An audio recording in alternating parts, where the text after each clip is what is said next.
Hi friends! இன்னைக்கு பிரேக்ஃபாஸ்ட்டுக்கு இதெல்லாம் தான் செஞ்சிருக்கேன். இதெல்லாம் எப்படி செய்யறதுன்னு வாங்க பார்க்கலாம். ஃபர்ஸ்ட்டு காலிஃப்ளவர கட் பண்ணி, உப்பு, மஞ்சத்தூள் போட்டு சுடுதண்ணீல நல்லா கழுவி எடுத்துடணும். அதுக்கு தேவையான மசாலா பொருட்கள இதிலேயே டைப் பண்ணியிருக்கேன். அது கூட கார்ன்ஃப்ளவர் மாவு 2 ஸ்பூனு, அரிசி மாவு 2 ஸ்பூன், கொஞ்சமா ஆயில் போட்டு நல்லா கலந்து வச்சிடலாம். கொஞ்சம் நேரம் ஊறட்டும்.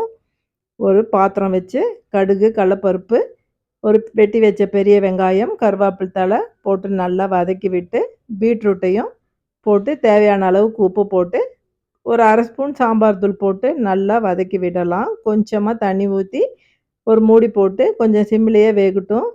இன்னொரு குட்டி வடச்சட்டிய வச்சு, கலந்து வச்சிருந்த காலிஃப்ளவர எடுத்து போட்டு, திருப்பி திருப்பி போட்டு எடுத்து வச்சிடலாம்.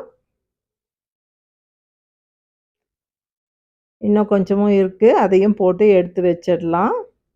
பீட்ரூட்டும் ரெடி ஆயிடுச்சு. அதுக்கு கொஞ்சம் தேங்காய் பூ தூவி விட்டுடலாம். கொத்தமல்லி தழையும் தூவிடலாம். நல்லா கிளறி கிளறி விடலாம். ஒரு 5 நிமிஷம் கிளறி விட்டா போதும். நல்லா வெந்துடுச்சு. இன்னைக்கு ஜூஸ்க்கு ஆரஞ்சு பழம் தான் எடுத்து வச்சிருக்கேன்.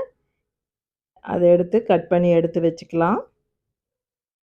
இந்த வெயில் காலத்தில கொஞ்சம் ஃப்ரூட்ஸ் எல்லாம் கொஞ்சம் சேர்த்திக்கிறது நல்லது. இந்த வெயில் காலத்தில கொஞ்சம் நம்ம சாப்பிடுற விதத்த கொஞ்சம் மாத்திக்கணும். ஆரஞ்சு பழத்த கையில பிழியிற ஆரஞ்சு ஜூஸர்லயே பிழிஞ்சு பிழிஞ்சு எடுத்து வச்சுட்டேன். ஒரு கப்ல ஊத்திக்கலாம். சளி பிடிக்காம இருக்கிறதுக்காக ஒரு 1/4 ஸ்பூன் பெப்பர் தூள் போட்டுக்கலாம். தேன் கலந்து எடுத்து வச்சுக்கலாம். ஒரு தட்டு எடுத்து காலிஃப்ளவர் வச்சுக்கலாம். பீட்ரூட் பொரியலும் வச்சிடலாம். இன்னைக்கு வெஜிடபிள் சாலட் தான் செஞ்சிருக்கேன். இது இன்னொரு வீடியோல போடுறேன். அவ்வளோதான் ஃப்ரெண்ட்ஸ். ஆரஞ்சு ஜூஸோட இன்னைக்கு டிஃபன் இதோட முடிச்சுக்கிட்டேன். இந்த அடுத்த வீடியோல இது போடுறேன். பிடிச்சிருந்தா சப்ஸ்கிரைப் பண்ணுங்க.